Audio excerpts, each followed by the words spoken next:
What's up, everybody? This is Connor and Joshua with Champion One Tactical. Today, I'm actually going to let Joshua explain the gun that we're going to be reviewing because it is his personal gun. So take it away, Joshua. All right, that sounds good. Today we're going to be reviewing the Canik Rival, one of our favorite guns in the collection. Just a great overall gun, fits a lot of different categories, but I guess you could conceal carry it, but definitely home defense, truck defense, competition. It fits a lot of different areas, so a very interesting firearm to review. So let's get into it.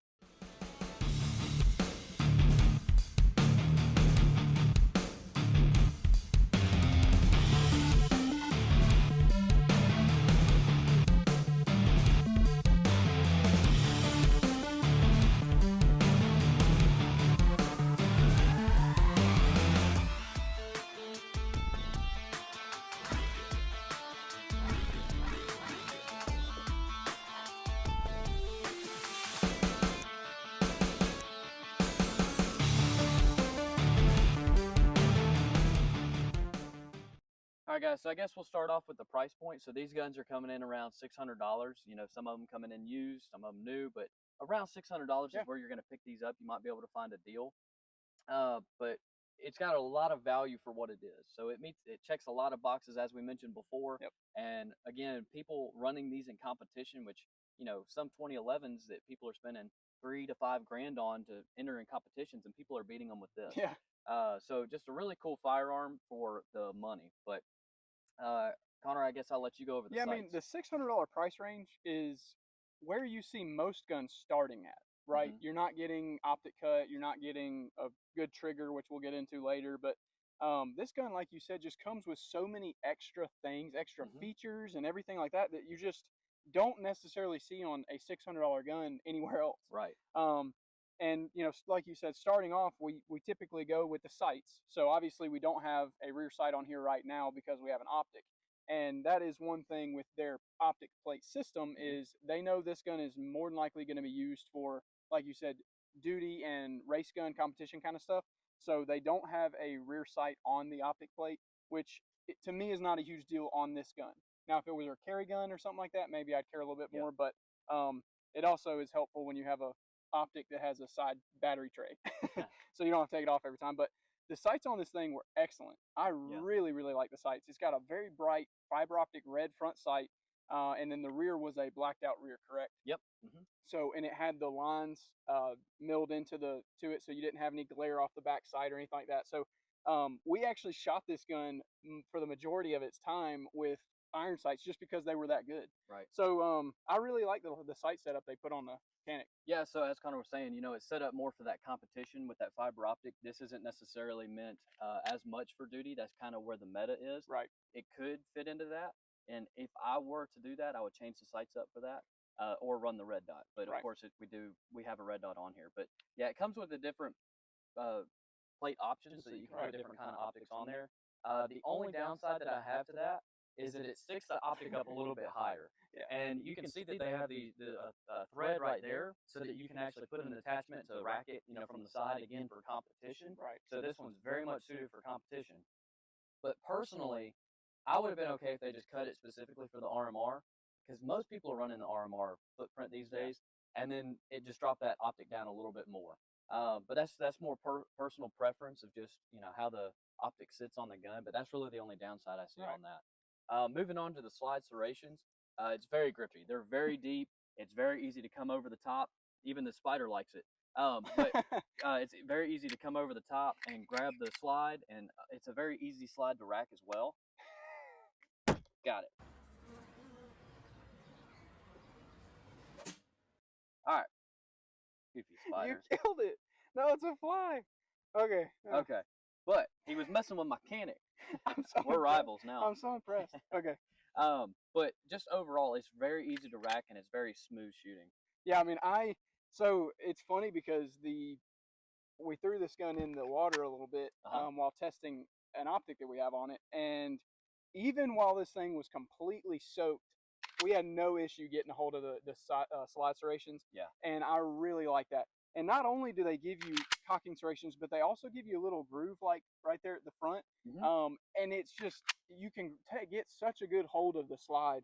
And, it just makes for really, really quick, racking the slide. So I really like and it. it really helps out because a lot of times we didn't have the slide lock back, and so you need good serrations so that you can actually correct Yeah, that. we way over grip on the slide it's stop slide probably release. us. But yeah, I love the finish on this gun. I think it's a very sexy looking gun. It's that really cool gray with the gold. A little pimpish. So that's why Joshua's got it. But but a very good looking gun. They've got these really cool cuts in there, lightning cuts on the slide, which make it just really good looking. But the finish has held up really well because we've done a lot of dropping it off a deer stand. Yeah, we've done a lot of more hard use with this gun than we do with our other guns. I don't know why we chose this one to do that with, but it's held up really well. Because it's mine and not his. Exactly, that's what I was getting at. Yeah. But moving on to the grip I think really is something that a lot of people like about the Caniks. Yeah. The stippling is very good and textured. The back strap has that pyramid style, stippling on the back or whatever you'd call it, but it has interchangeable back straps, which is very helpful for different angle shooting and hand sizes. So I really like that. But this gun is not hard to get a hold of, and it helps when you don't have to really death grip a gun. It allows you to shoot a little faster, and it helps you just loosen up a little bit. So I really like the grip on it. Yeah, so another thing is this does come with a rail, which is actually nice. I know that this is more intended for the race gun community in a way, but Connor, just being able to use different holsters, Connor threw his light on there so that he can use his, what is that holster? Blackhawk holster. So just having that feature of, even though you might still use it for duty, being able, or competition, it gives the people the option to be able to put it on a light or put the light on it so you can use the same holster. Right. Because then you can just about use any gun as long as you have that light. Well, and it helps keep the muzzle down a little bit. So anything that you can do to help mitigate recoil, do it. And they make compensators that actually clamp onto the rail instead of being threaded so that they can come off pretty quick, which is really cool. I might actually do that on this. That'd be cool. Yeah, because it's already huge. Yeah, I mean, it's already full size. This is actually longer. This barrel length is actually longer than my Glock with a comp on it. Wow. My Glock, it's a 19 size slide on it. So, and this is still a little bit longer. So, it's a really cool gun. But moving on to some of the features that it has. So, like the slide stop, slide release, it is ambi. But as me and Connor were saying before, sometimes with a high grip, the slide doesn't actually lock back. So again, I wouldn't say that's necessarily the gun. It might just be the design of it that it helps you mess it up. Maybe I don't know how to put that, but as long as you train, and like you guys can see in some of the footage we did where we didn't have it locked back, but you just make sure you go ahead and rack it and keep on going. So it's not a huge deal. Not a huge deal. Yep. And then I guess moving on. Yeah, tell them about real quick about the options you have for the mag release, because I think doesn't it come with extra button sizes? Yeah, it does have different button sizes. You guys can see right there, it's actually got a screw, and there's a couple different options, just for that. But I like the one that is on it right here. It's got the S for small.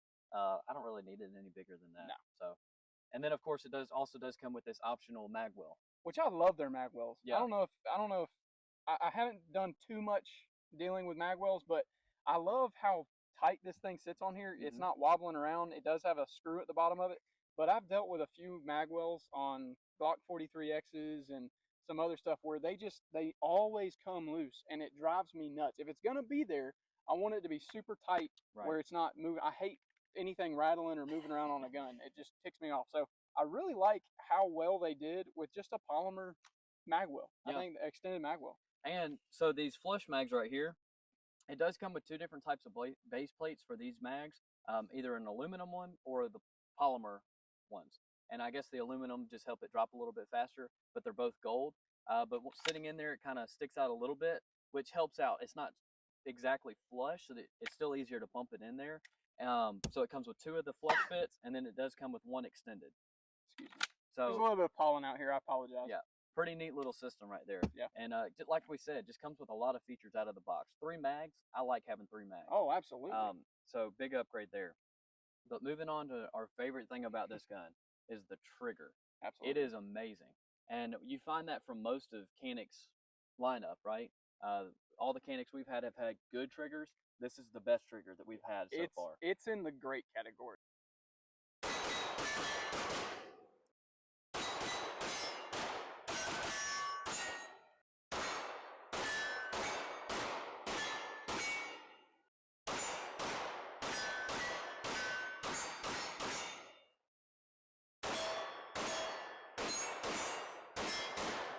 Yes.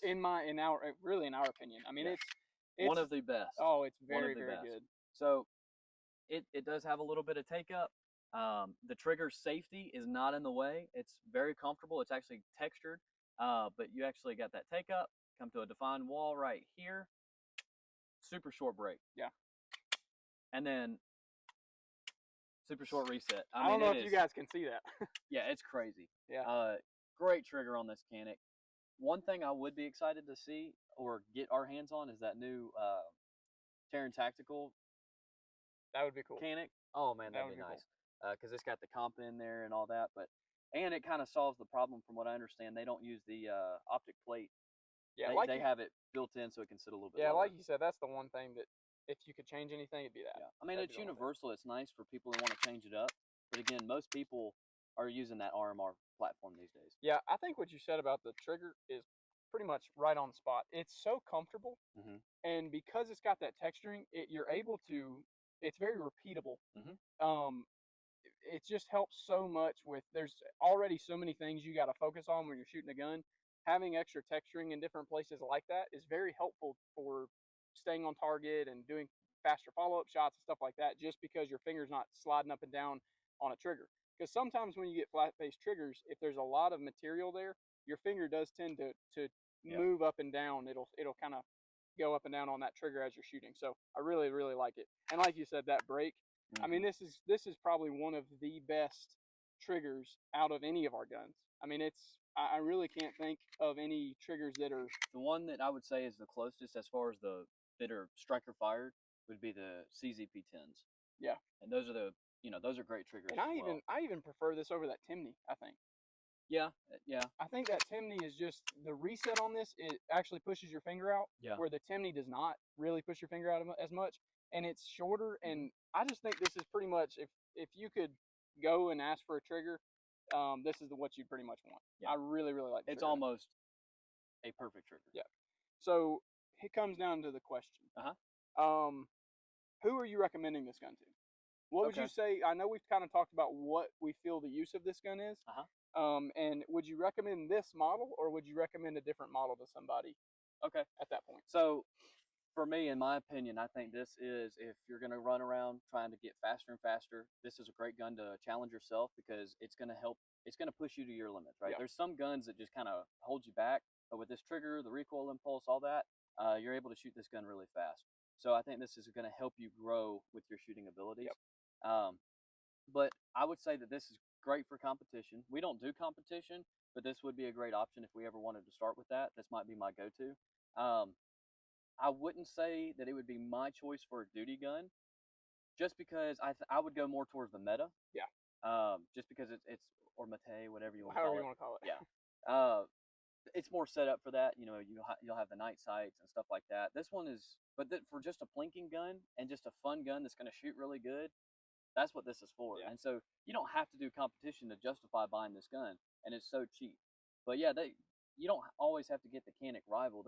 All of them are pretty much good, but this is the one that we have kept. Yeah, I think you're 100% killing it. I mean, Canik is the company for pretty much like you said. If you're wanting to grow as a shooter, which I think everybody should have that want and desire, is to grow as a shooter. This gun is going to shoot a lot better than you can if you're new to shooting. So this is going to help you really learn trigger resets and learn triggers. But yeah, I think this is perfect for someone who's wanting to get a little bit quicker with their shooting, and obviously it comes down to the shooter himself or herself, but it does help to have these features that are going to help you with mag loads or dropping the slide or your trigger, your mag release, putting an optic on a gun, any of those things. This is going to be kind of what I would go to if I'm looking for something like that. And my favorite thing about it, too, is it's actually reliable for a budget pistol and all that. I mean, we've put it in sand and water. We've dropped it, all this crazy stuff while we were testing the optic that's on it. And it's just been 100% reliable. Yeah, it's inexpensive, but it is not cheap, if that makes sense. It's on a budget, but it feels like a very high-quality gun. Yeah. So I've been very impressed with it. So that's the review we've got on the Canik Rival. If you guys have any other questions about any of the stuff we have on the gun, just let us know down in the comments. If you have any suggestions for future content, let us know. Make sure you hit that subscribe button, like and share, and we'll catch you next time.